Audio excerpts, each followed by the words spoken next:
Shalom Bapak Ibu Saudara semuanya. Halo. Selamat datang di ibadah raya yang pertama di Sinai Community Church. Saya rindu untuk setiap kita saling memberikan salam Immanuel kepada setiap kanan kirinya dengan senyuman yang berhangat. Walaupun nggak kelihatan, tapi kita beriman sebelah kita, kanan kiri kita terus kepada kita masing-masing. Dengan salam Immanuel. Saya jemput Bapak Ibu Saudara untuk kita nanti berdiri. Kami siapkan hati kita, kami siapkan segala penyembahan yang baik kita. Kita percaya bahwa Allah kita adalah Allah yang setia. Yesus Tuhan yang setia atas setiap kita. Dia tidak pernah meninggalkan kita. Sungguh besar setiamu Tuhan, sungguh besar setiamu Tuhan. Sungguh besar setiamu. Dengan iman kita nyatakan nyata di sepanjang hidup. Darahmu telah layakkan kehidupanku.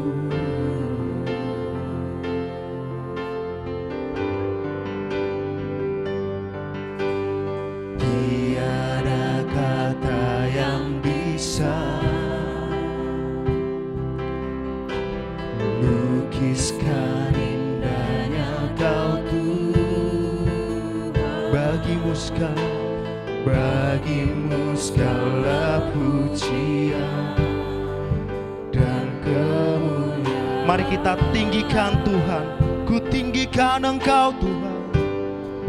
Ku tinggikan Engkau Tuhan, melebihi segalanya, lebih dalam ku menyembah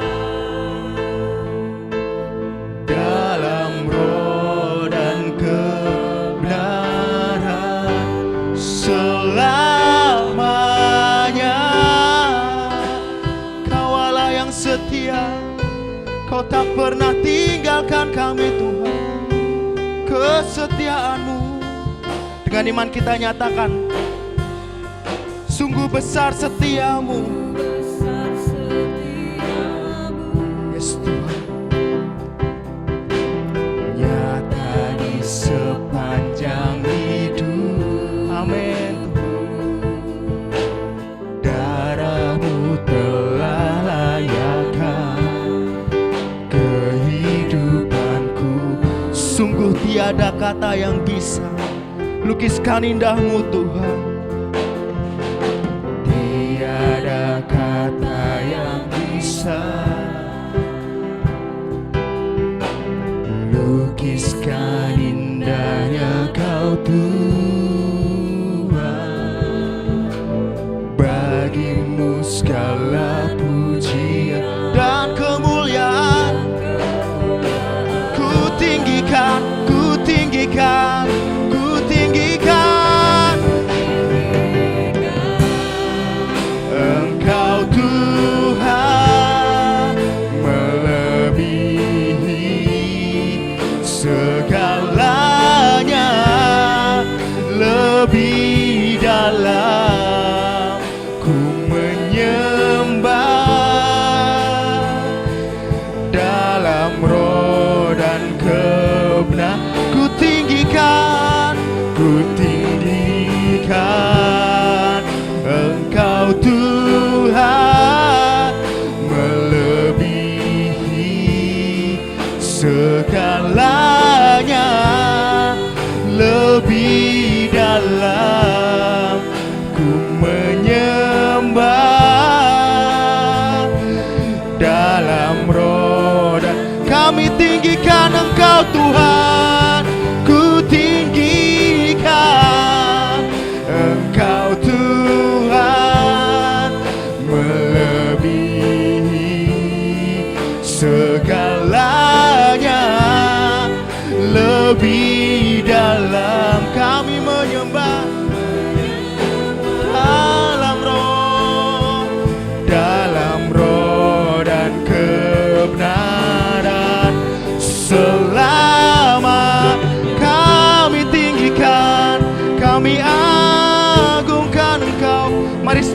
kita meninggikan Tuhan. Mari setiap kita mengagungkan Tuhan. Kesetiaan-Mu nyata bagiku, kasih-Mu besar Tuhan, damai-Ku. Tuhan melebihi segalanya, lebih dalam ku menyembah dalam roh. Mari kita angkat tangan, kita angkat hati kita. Ku tinggikan, yes Tuhan.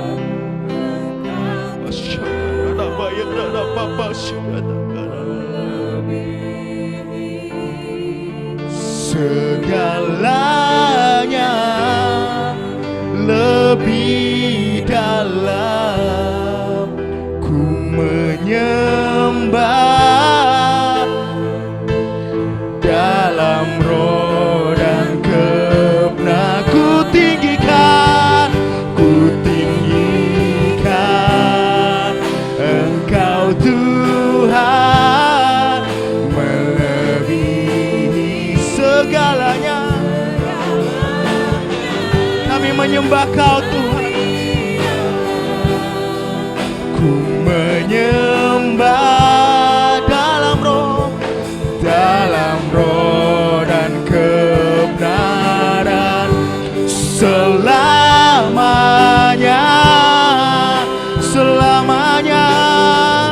Selamanya kami meninggikan Engkau. Selamanya hanya Kau yang terbesar. Selamanya Kau kekuatan kami. Selamanya Kau damai di hidup kami. Selamanya Kau sukacita bagi kami, Yesus. Oh Yesus Tuhan, terima kasih Tuhan. Terima kasih Tuhan.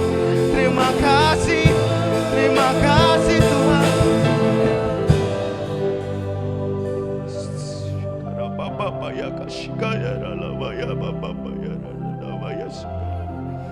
Haleluya Yesus, haleluya Yesus, haleluya Yesus.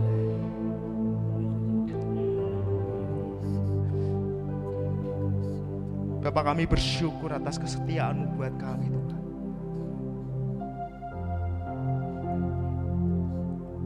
Firman-Mu berkata Engkau adalah gembala kami yang baik Tuhan. Tiada pernah Kau tinggalkan kami. Tiada pernah Kau biarkan kami sendirian. Kami bersyukur Tuhan. Kami siapkan hati kami. Kami siapkan pujian yang terbaik buat Engkau. Kiranya Tuhan kami izinkan Roh-Mu bekerja atas setiap kami di ibadah raya satu ini Tuhan. Kami akan memuji Engkau, kami akan menyembah Engkau lebih dan lebih lagi Tuhan. Di dalam nama Tuhan Yesus, setiap kita yang siap untuk memberi yang terbaik lewat pujian kita, lewat penyembahan kita, sama-sama kita katakan amin, haleluya. Yang percaya Yesus adalah Allah yang Immanuel, bisa katakan haleluya. Yang percaya Yesus ajaib, katakan haleluya. Mari kita pujikan ajaib Kau Tuhan.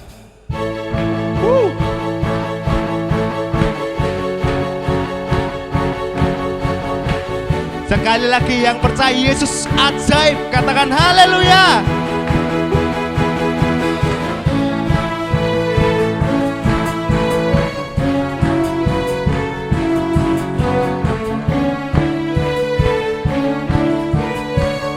Dengan iman kita nyatakan tak terbayang kebesaran-Mu dan tak terbanding kekuatan-Mu Tuhan.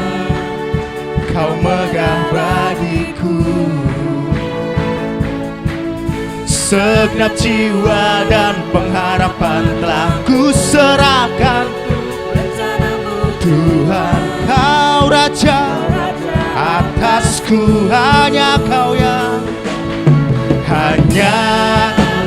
yang layak ditinggikan. Dengan satu suara kita nyatakan ajaib Kau Tuhan. Oh, ajaib Kau Tuhan, aku agung dan perkasa, Kau sumber kemenanganku, layak berkuasa, memerintah selamanya. Yesus, Kaulah Raja mulia.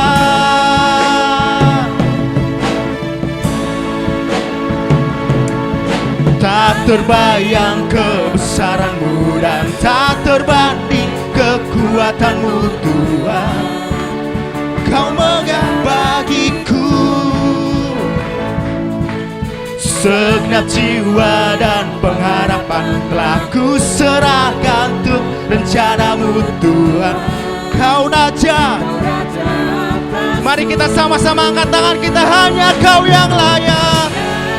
Kau yang layak ditinggikan,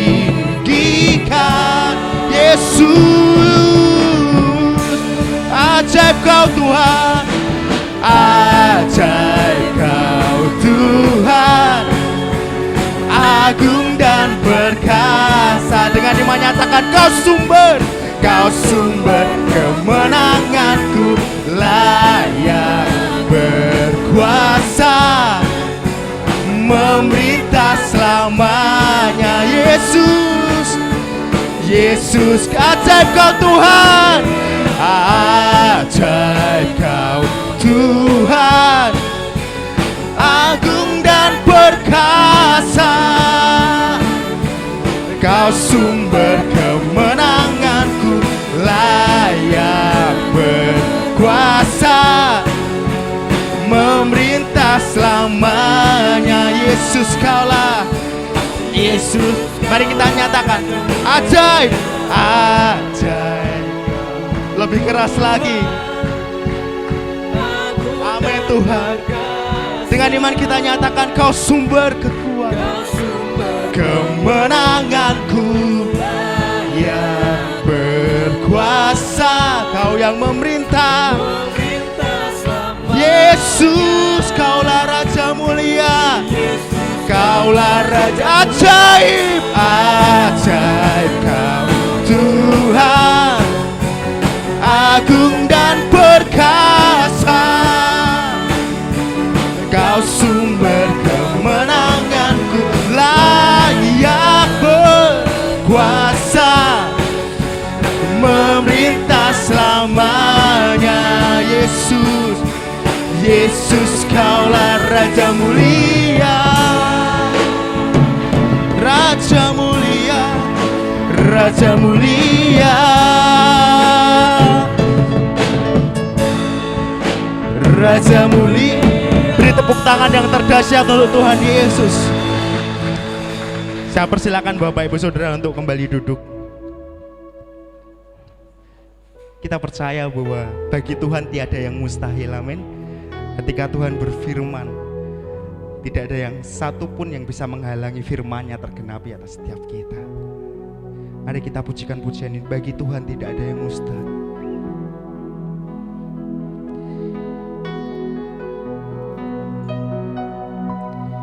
Ku yakin saat Kau berfirman,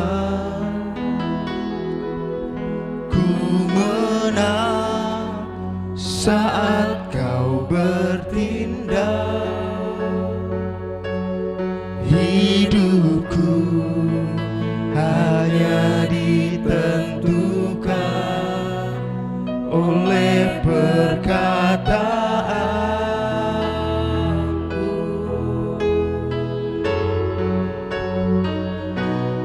Ku aman karena Kau menjaga.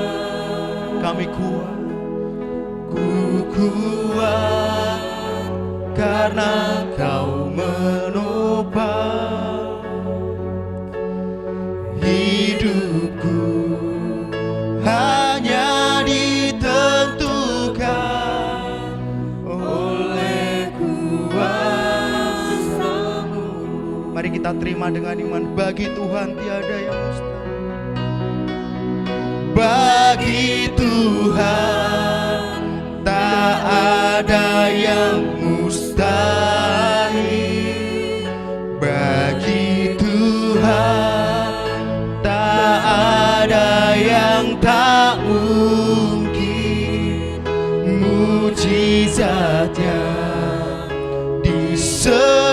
disediakan bagiku, ku diangkat dan dipulihkan. Saya jemput Bapak Ibu Saudara untuk kita bangkit berdiri. Kita siapkan hati kita sebelum kita memasuki firman Tuhan. Ku yakin saat kau berfirman, ku menang saat kau bertindak. Hidupku hanya ditentukan oleh perkataanmu. Kami aman Tuhan, kami aman. Ku aman karena kau menjaga. Ku kuat karena kau menopang. Hidupku hanya ditentukan oleh kuat. Bagi Tuhan tak ada yang mustahil. Bagi Tuhan tak ada yang mustahil. Bagi Tuhan tak ada yang tak mungkin. Mujizatnya disediakan bagiku, ku diangkat. Dan bagi Tuhan tak ada yang mustahil. Bagi Tuhan tak ada yang mustahil. Bagi Tuhan tak ada yang tak mungkin. Kami diangkat, ku disediakan bagiku, ku diangkat dan dipulihkannya. Bagi Tuhan tak ada yang mustahil. Bagi Tuhan tak ada yang tak mungkin. Mujizatnya disediakan bagiku, ku diangkat dan dipulihkannya. Ku diangkat dan dipulihkan. Kami diangkat dan dipulihkan oleh Engkau Tuhan. Diangkat dan dipulihkannya. Terima kasih Tuhan. Terima kasih. Sungguh kami bangga punya Allah seperti Engkau. Allah yang mengasihi kami dengan segenap hatimu. Terima kasih Tuhan. Terima kasih Tuhan. Terima kasih Tuhan. Kami bersyukur buat kebaikan-Mu, buat anugerah-Mu yang terutama telah kami nikmati dari Engkau.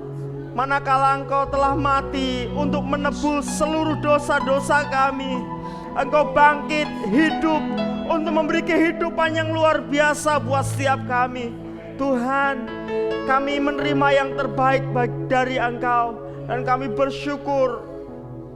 Kami bersyukur lagi kepadamu Tuhan. Segala pujian hormat kami bawa kepadamu. Kiranya ini berkenan di hadapan-Mu. Sebentar kami akan merenungkan firman-Mu Tuhan. Bersabdalah Engkau di tengah-tengah kami. Firman-Mu ya dan amin itu biarlah kami terima dengan hati yang rela, dengan hati yang terbuka. Roh Kudus, Engkau yang menyingkapkan seluruhnya atas hidup kami. Dalam nama Yesus kami berdoa dan bersyukur. Amin, amin, amin. Silakan duduk Bapak Ibu Saudara. Shalom. Saya percaya anugerah kemurahan Tuhan berlimpah buat setiap kita, orang-orang yang menanti-nantikan Tuhan. Saya percaya kemurahan Tuhan lebih dari kehidupan kita. Baik, tema firman Tuhan hari ini adalah impossible is nothing. Kemustahilan itu enggak ada di dalam Tuhan. Mari sama-sama kita memperhatikan Alkitab kita, Lukas pasal yang pertama ayat 34 sampai ayat 38. Lukas pasal yang pertama ayat 34 sampai ayat 38. Saya akan bacakan untuk kita. Kata Maria kepada malaikat itu, bagaimana hal itu mungkin terjadi karena aku belum bersuami? Jawab malaikat itu kepadanya, Roh Kudus akan turun atasmu dan kuasa Allah yang Maha Tinggi akan menaungi engkau. Sebab itu anak yang akan kau lahirkan itu akan disebut kudus, anak Allah. Dan sesungguhnya Elisabet sanakmu itu, ia pun sedang mengandung seorang anak laki-laki pada hari tuanya. Dan inilah bulan yang ke-6 bagi dia yang disebut mandul itu. Ayat 37, sebab bagi Allah tidak ada yang mustahil. Amin. Kata Maria, sesungguhnya aku ini adalah hamba Tuhan, jadilah padaku menurut perkataanmu itu. Lalu malaikat itu meninggalkan dia. Bapak Ibu Saudara yang dikasihi Tuhan, kelahiran Yesus memang sangat sulit dipahami oleh akal sehat. Bagaimana mungkin seorang perawan, seorang wanita yang belum bersuami, masih gadis, dapat mengandung dan melahirkan seorang bayi? Itu sesuatu yang mustahil bagi manusia. Namun demikianlah kenyataannya. Sejarah telah mencatat ada seorang perawan bernama Maria telah melahirkan seorang bayi yang kita kenal dengan Yesus Kristus. Bapak Ibu Saudara, kenapa itu bisa terjadi? Karena Allah yang telah merencanakannya. Allah yang berencana, Allah yang melaksanakan rencananya sampai selesai dengan sempurna. Allah yang berjanji, Allah yang berfirman, Allah juga yang sanggup menggenapinya. Jadi bicara tentang Natal, Natal telah menjadi bukti bahwa tidak ada yang mustahil bagi Allah. Amin saudara, tidak ada yang mustahil bagi Allah. Tinggal sekarang bagaimana kita menanggapinya. Jika kita percaya, kita juga akan mengalami kuasa dan kemuliaan Tuhan. Namun ketika kita tidak percaya, kita juga tidak akan mengalaminya. Maria dalam perikop yang kita baca ini memilih untuk percaya kepada firman Tuhan. Memilih untuk berserah penuh kepada kedaulatan Tuhan atas hidupnya. Maria berkata, sesungguhnya aku ini adalah hamba Tuhan.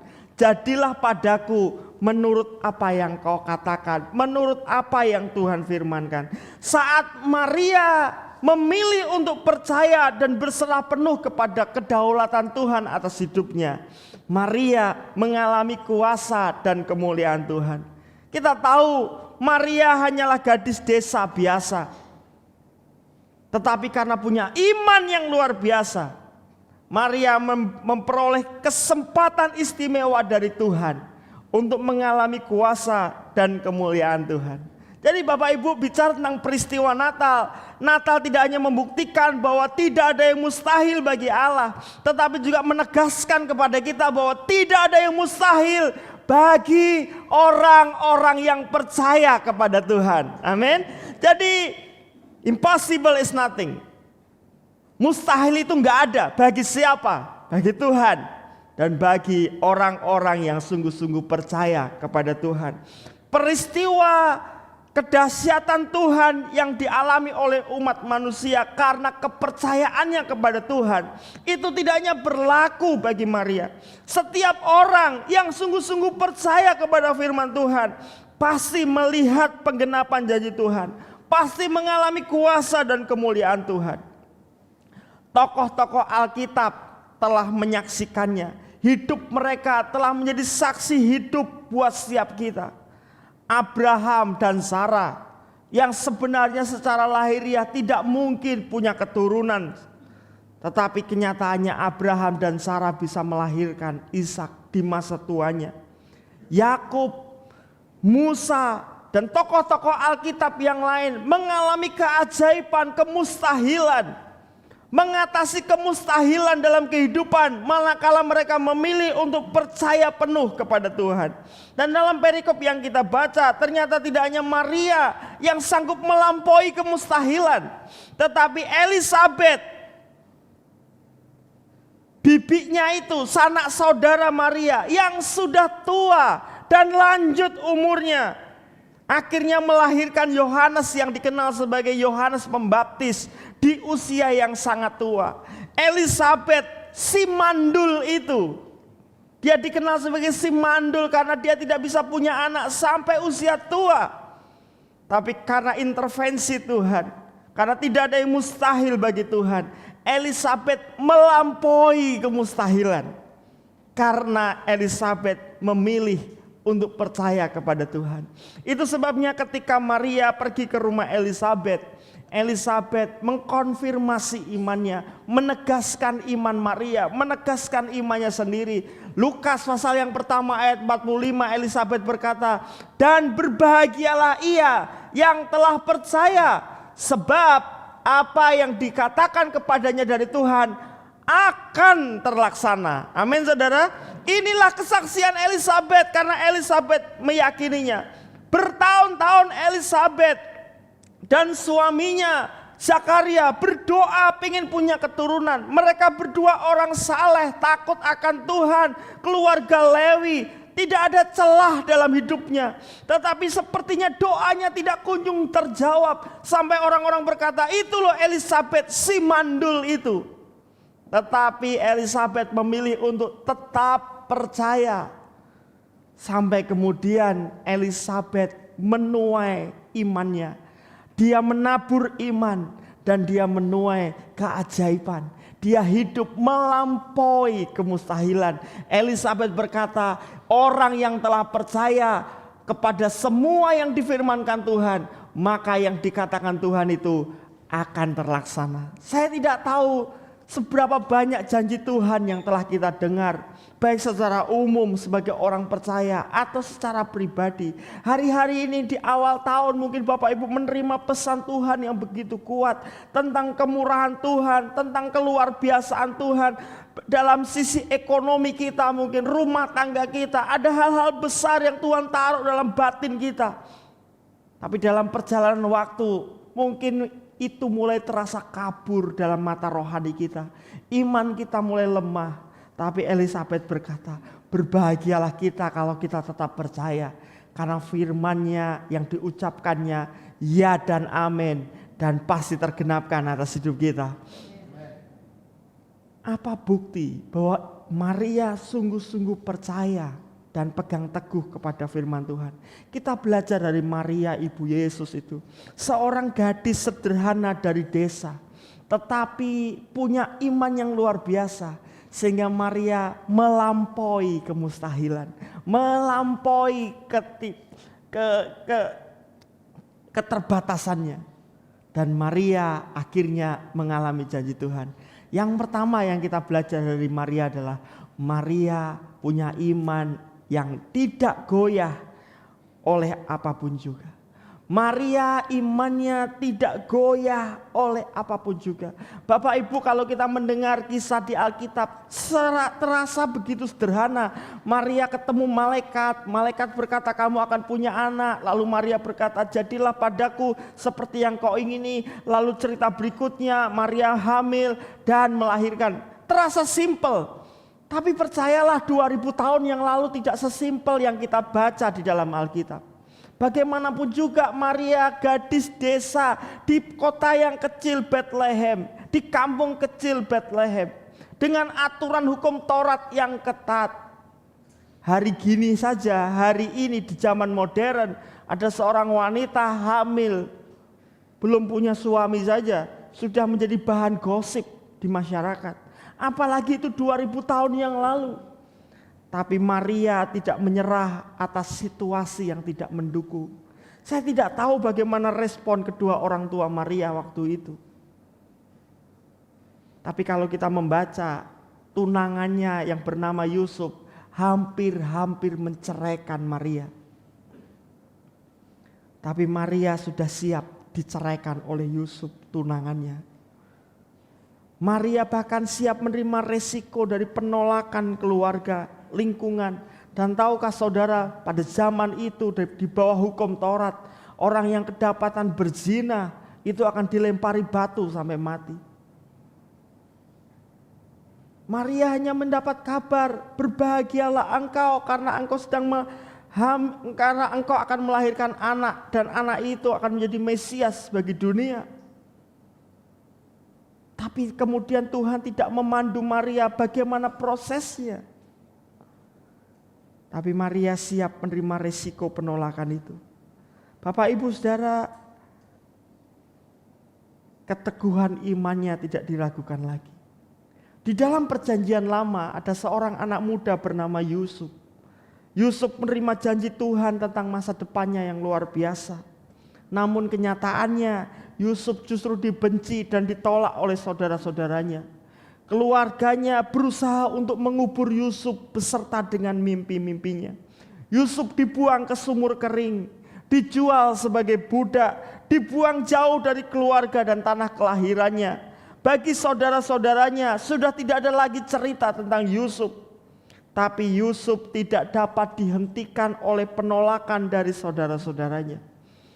Ketika Yusuf dibuang di dalam sumur kering, dijual sebagai budak, Yusuf tidak dapat dihentikan oleh perilaku buruk saudara-saudaranya. Yusuf tidak dapat dihentikan oleh situasi yang berlawanan dengan janji Tuhan. Yusuf tetap pegang janji Tuhan. Yusuf tidak goyah oleh tekanan dan juga tidak goyah oleh setiap godaan.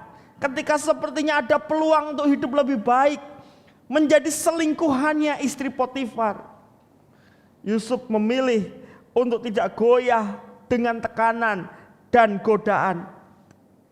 Apapun kenyataan yang kita alami hari-hari ini Bapak Ibu Saudara, mungkin kenyataan yang kita hadapi rasa-rasanya semakin jauh dari penggenapan janji Tuhan. Tuhan berjanji untuk memberi hidup yang berkelimpahan, justru berkekurangan yang kita alami. Tuhan berjanji untuk memberi kepada kita kekuatan, justru kelemahan fisik yang kita tanggung. Seolah-olah hidup kita semakin jauh dari penggenapan janji Tuhan. Tetap percaya, jangan goyah. Amin saudara. Sebab tidak ada yang mustahil bagi Tuhan, dan tidak ada yang mustahil bagi orang yang percaya. Hal yang kedua yang Maria lakukan adalah Maria melakukan bagiannya dengan sungguh-sungguh dan setia. Bukti bahwa kita percaya, kita harus belajar melakukan bagian kita dengan sungguh-sungguh dan setia. Iman Maria bukanlah iman yang pasif, iman yang tidak bertindak.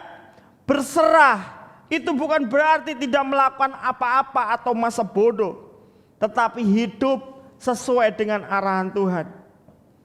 Saat Maria percaya bahwa dia akan menjadi ibu bagi Mesias itu, Maria melakukan bagiannya, melakukan tanggung jawabnya dengan sungguh-sungguh.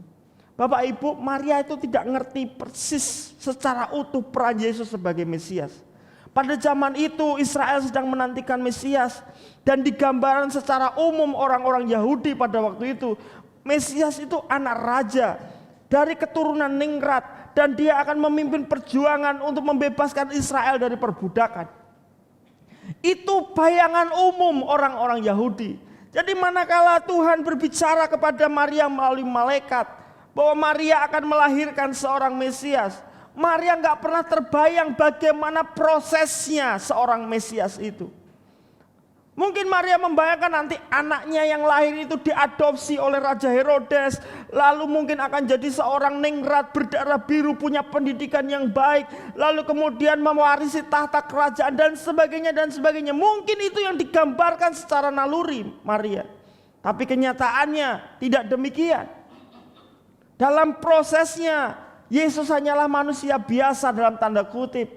Dia hanya mewarisi pekerjaan papahnya Yusuf menjadi tukang kayu. Dia hidup sebagai manusia normal dan dari keluarga yang miskin. Tidak ada tanda-tanda kemesiasan Yesus sampai pada usia 30 tahun Yesus mulai menampakkan mujizat-mujizatnya. Tapi kalau kita perhatikan,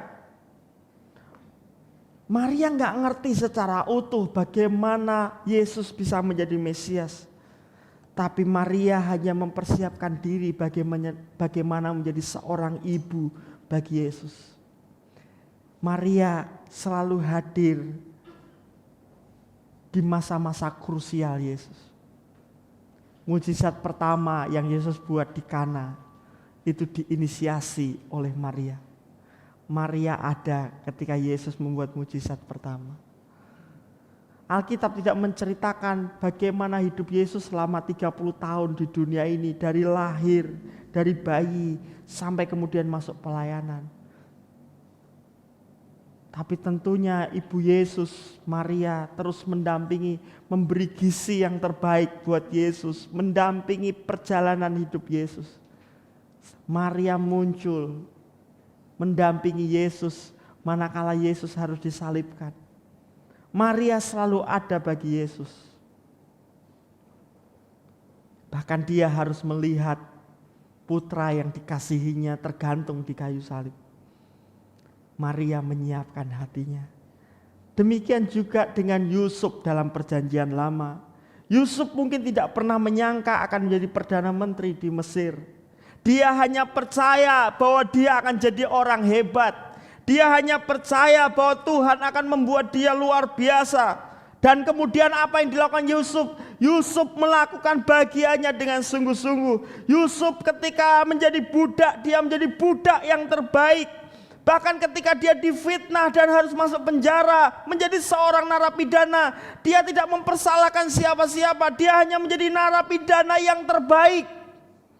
Yusuf mengembangkan karunia yang dia miliki dan menggunakannya untuk menolong orang lain.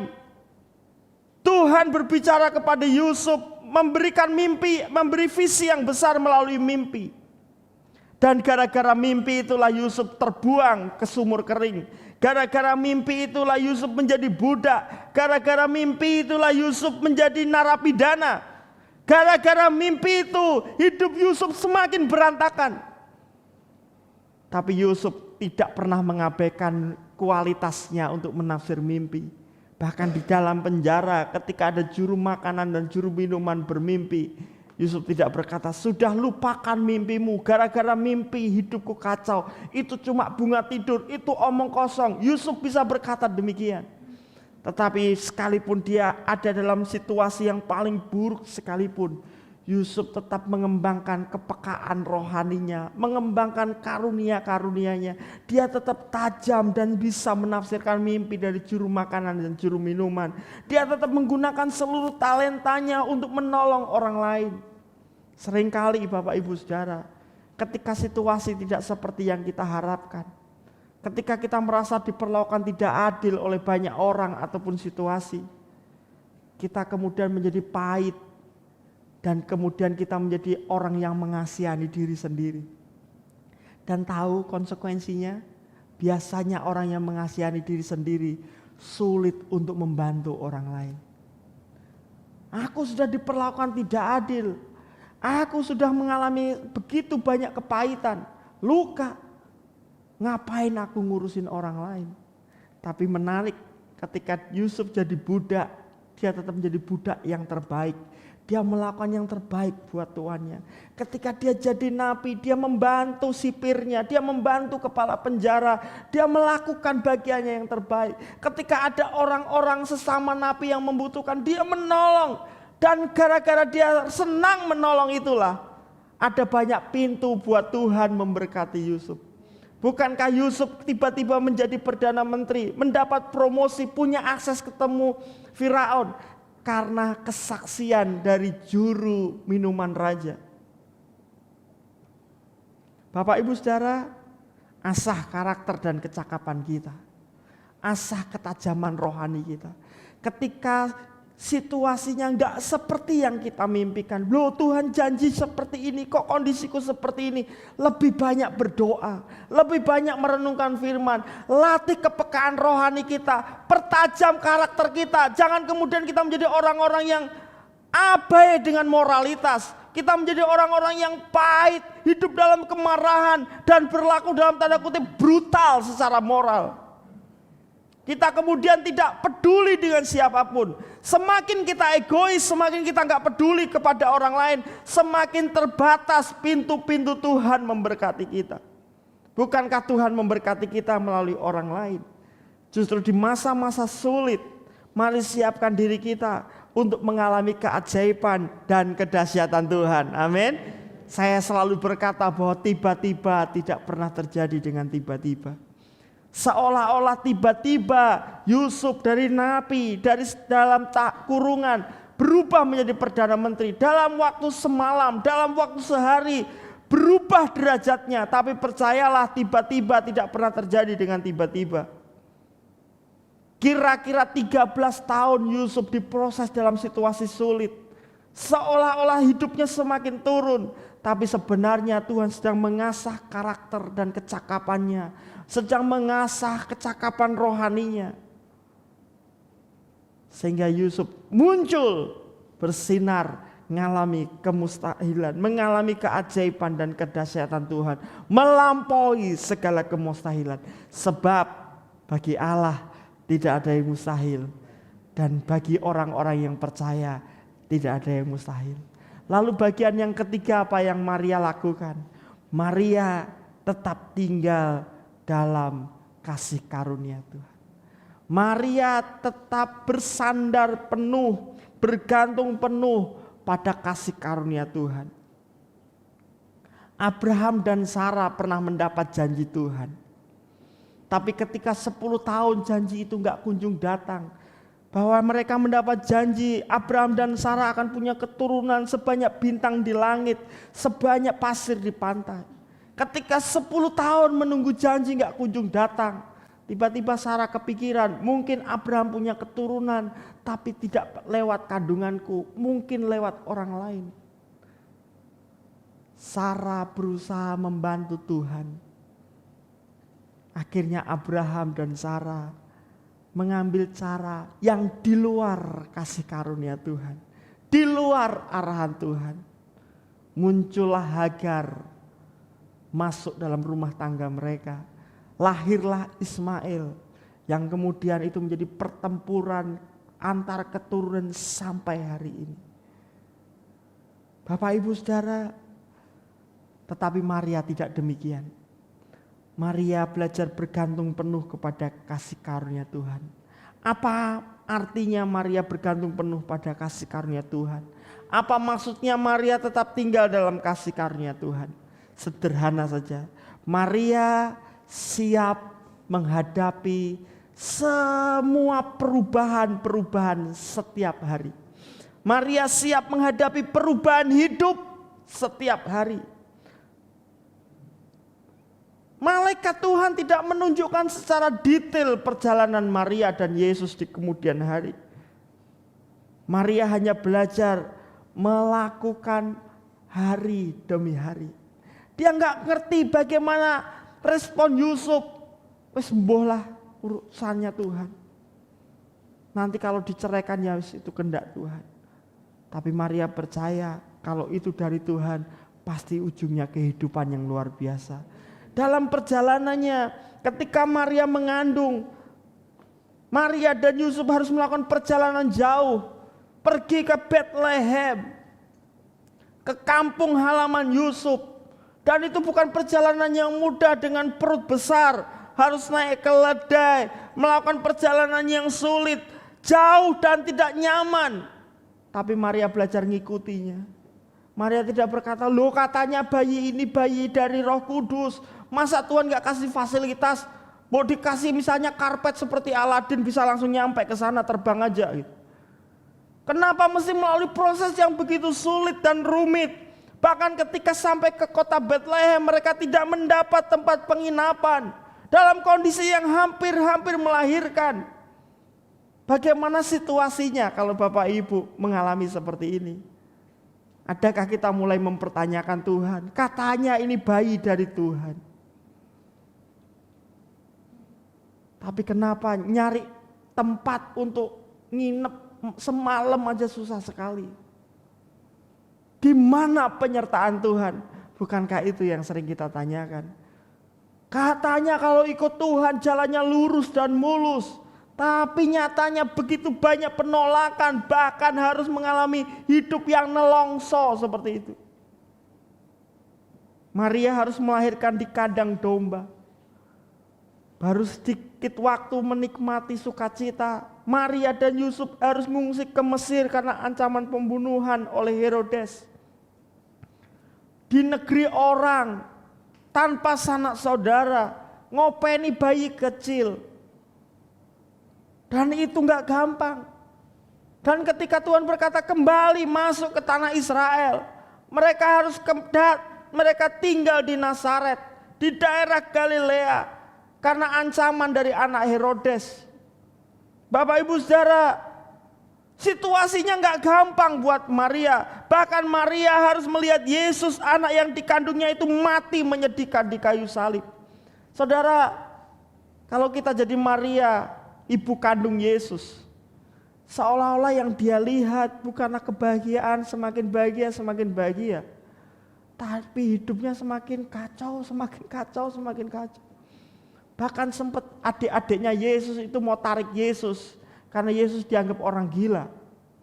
Keluarga Yesus mau ambil Yesus karena Yesus ngaku-ngaku sebagai anak Allah. Adik-adik Yesus secara jasmani panik. Saya nggak tahu bagaimana situasi hati Maria. Mungkin Maria mengatakan, aku dapat firman dari Roh Kudus bahwa memang kakakmu itu Mesias. Itu bukan dari papamu, itu dari Roh Kudus. Tapi anak-anak mungkin mama itu sambah gila. Saya nggak ngerti bagaimana situasinya hari itu.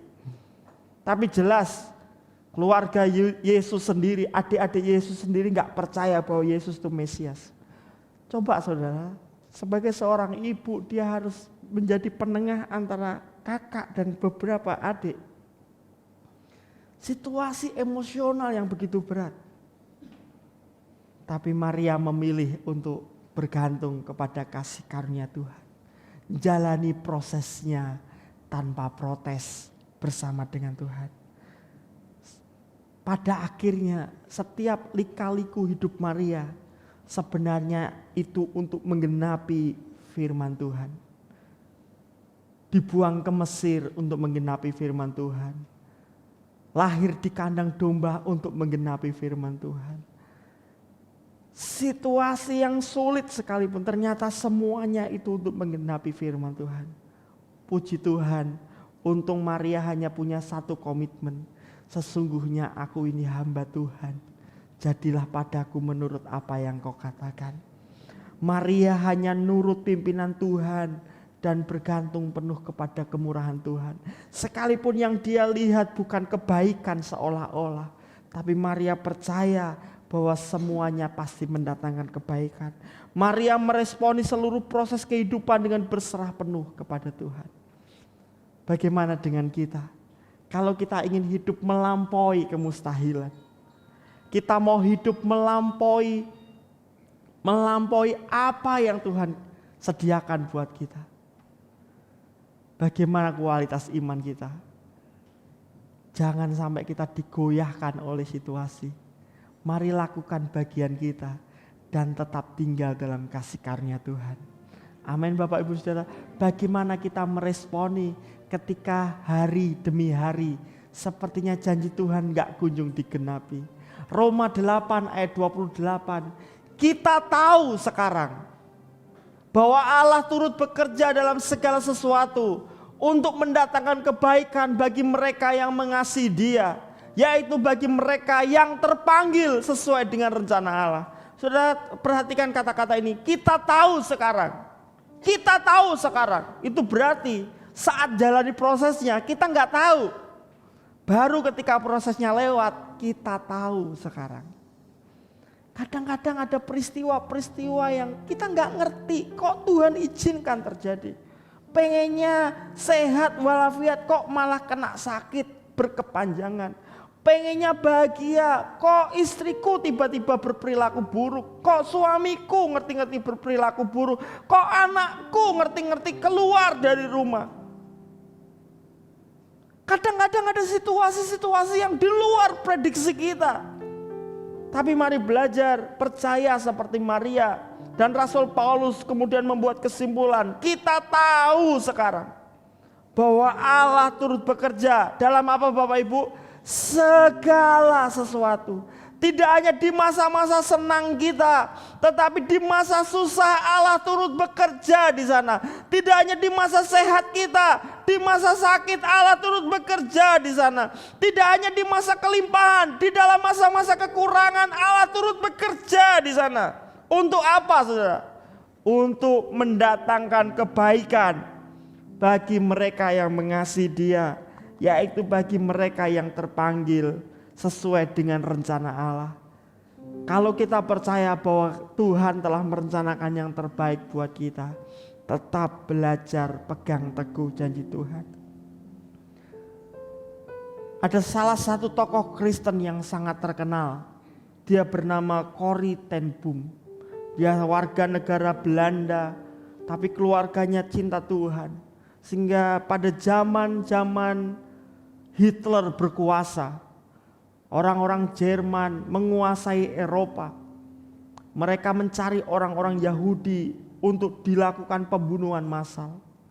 Corrie ten Boom beserta dengan papahnya, jadi dimulai dari keluarga papahnya. Mereka melindungi orang-orang Yahudi dari pembantaian Nazi di Belanda pada waktu itu. Mereka bikin tempat seperti bunker begitu untuk menyimpan 3-4 orang Yahudi. Asal mereka berdiri, gak berbicara, gak bergerak. Setiap kali ada rahasia mereka lolos.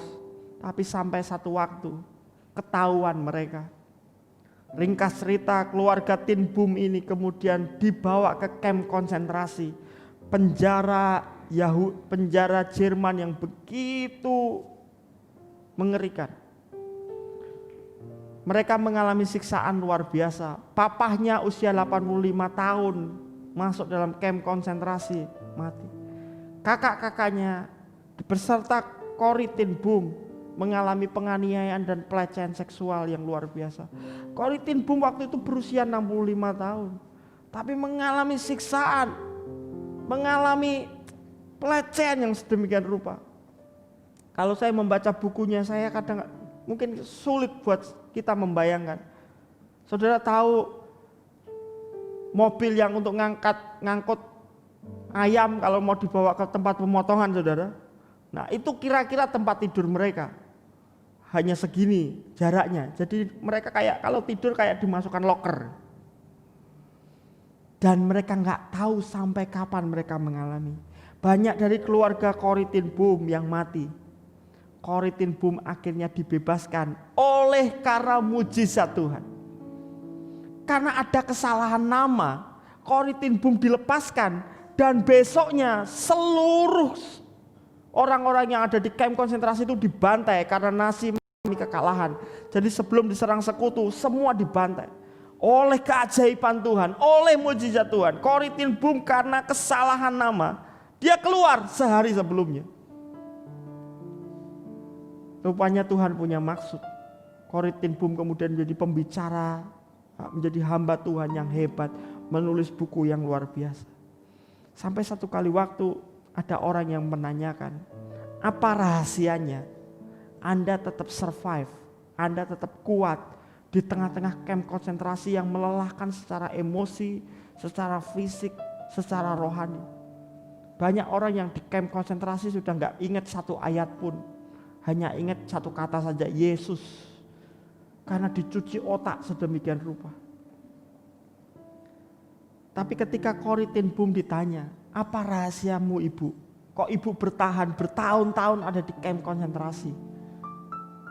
Dia kemudian bercerita, saya ingat waktu saya masih kecil, waktu saya masih remaja. Papa saya sering mengajak saya jalan-jalan keliling Eropa menggunakan kereta api. Dan biasanya di awal tahun papanya membeli banyak tiket dengan berbagai tujuan. Sudah punya agenda sepanjang tahun.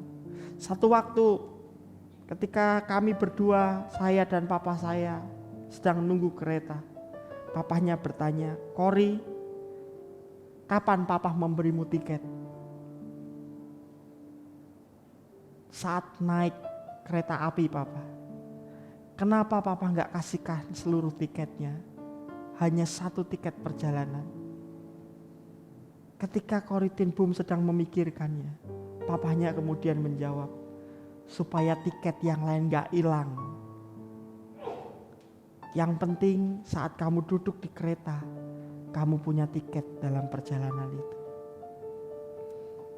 Papanya kemudian melanjutkan, tahu gak Cory, dalam seluruh perjalanan hidupmu, Tuhan sudah punya banyak tiket dan memastikan engkau sampai tujuan. Tetapi kamu hanya diberikan satu tiket sesuai dengan kebutuhanmu. Ingat, setiap perjalanan hidup, entah itu menyenangkan atau sulit, Tuhan sudah menyediakan satu tiket untuk memastikan kamu mencapainya. Itulah yang saya dengar dari papa saya. Jadi kalau Tuhan izinkan saya ada di camp konsentrasi, Tuhan juga menyediakan kemurahannya, kasih karunia-Nya untuk saya dapat melewatinya. Lalu ada satu pesan ya lagi dari papanya.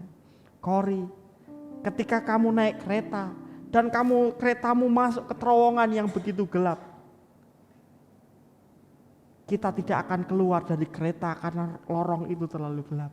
Karena kita percaya kepada sang masinis, kita percaya kepada kereta yang kita naiki, pasti kita akan sampai kepada ujung lorong itu.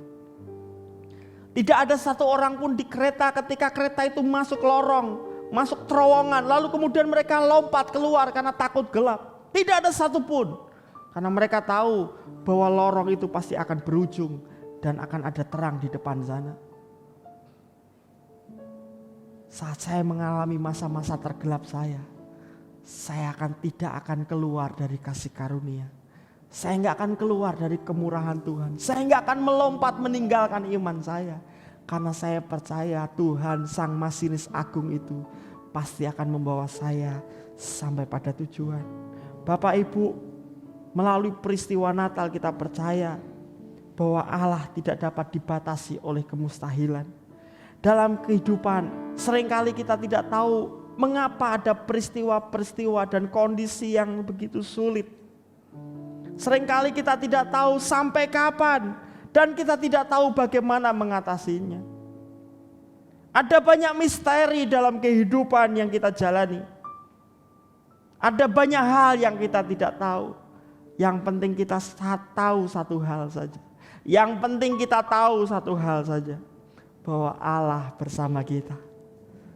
Ia adalah Allah yang baik, yang mengasihi kita. Rencananya pasti akan digenapkan dalam hidup kita. Itu sebabnya kita gak perlu berkecil hati. Sebentar lagi Natalan, tapi kok rasa-rasanya gak ada suasana Natal. Tapi percayalah, bukan itu yang terpenting.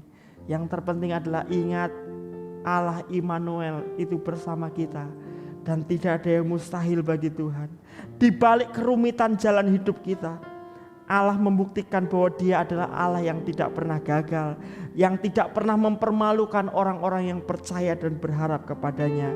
Sebab tidak ada yang mustahil bagi Allah dan tidak ada yang mustahil bagi orang-orang yang percaya.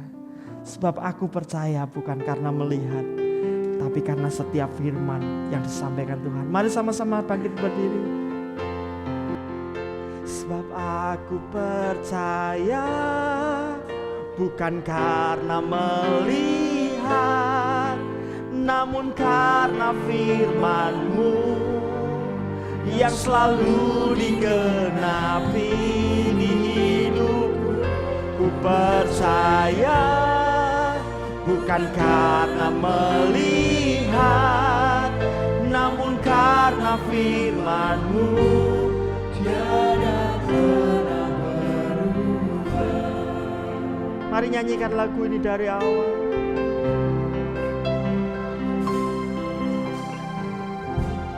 Kekuatan di hidupku ku dapat di dalam-Mu Tuhan. Ku dapat di dalam-Mu. Kau teguhkan hatiku, Kau teguhkan hatiku. Tiada yang mustahil bagimu. Sebab aku percaya bukan karena melihat, namun karena firman-Mu yang selalu digenapi di hidupku. Ku percaya bukan karena melihat, namun karena firman-Mu tiada pernah berubah. Aku percaya, sebab aku percaya bukan karena melihat, namun karena firman-Mu yang selalu digenapi hidupku. Ku percaya bukan karena melihat, namun karena firman-Mu tiada pernah berubah. Kami percaya firman-Mu ya dan amin. Kami percaya Engkau Allah yang baik dan pasti merencanakan yang terbaik bagi kami. Dan kami bersyukur karena Engkau pasti menggenapi rencana-Mu atas hidup kami. Sebab tidak ada yang mustahil bagi Engkau. Ajari kami percaya seperti Maria, yang sungguh-sungguh tidak digoyahkan oleh situasi, yang mau bertindak dengan iman dan bergantung penuh dalam kasih karunia-Mu. Tuhan, Engkau melihat kondisi kami jemaat Tuhan di sini secara khusus. Apapun yang kami alami hari-hari ini, biar mata rohani kami memandang Engkau. Dan kami percaya kebajikan dan kemurahan belaka yang akan mengikuti kami seumur hidup kami. Terima kasih Tuhan. Goreskan firman-Mu dalam hati kami. Kiranya kekuatan dari Roh Kudus, hikmat dari Tuhan Yesus Kristus melimpah-limpah atas kami, sehingga kami sanggup hidup melampaui kemustahilan kami. Terima kasih Tuhan. Dalam nama Yesus kami berdoa dan bersyukur. Amin. Silakan duduk Bapak Ibu Saudara.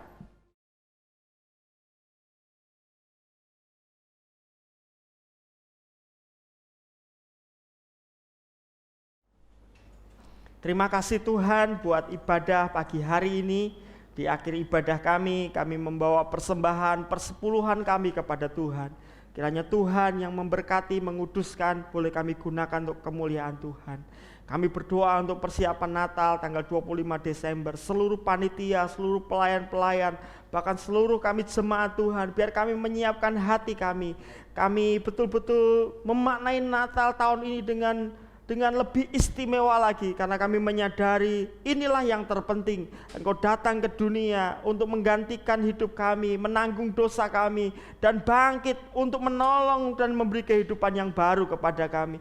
Biar kami mensyukuri hari kelahiran-Mu di tanggal 25 Desember nanti dengan hati yang lebih terbuka kepada Engkau. Terima kasih Tuhan, memberkati kota kami, bangsa kami, khususnya gereja-gereja yang mempersiapkan Natal. Kiranya Tuhan yang bungkus tutup dengan darah anak domba Allah. Bahkan ini menjadi saat di mana kami mengalami Allah Immanuel yang bersama-sama dengan kami. Terima kasih Tuhan, sebentar kami kembali ke rumah kami masing-masing. Kami pulang dengan sukacita, karena berkat Tuhan menyertai kami. Mari kita terima berkat Tuhan. Tuhan memberkati engkau dan melindungi engkau.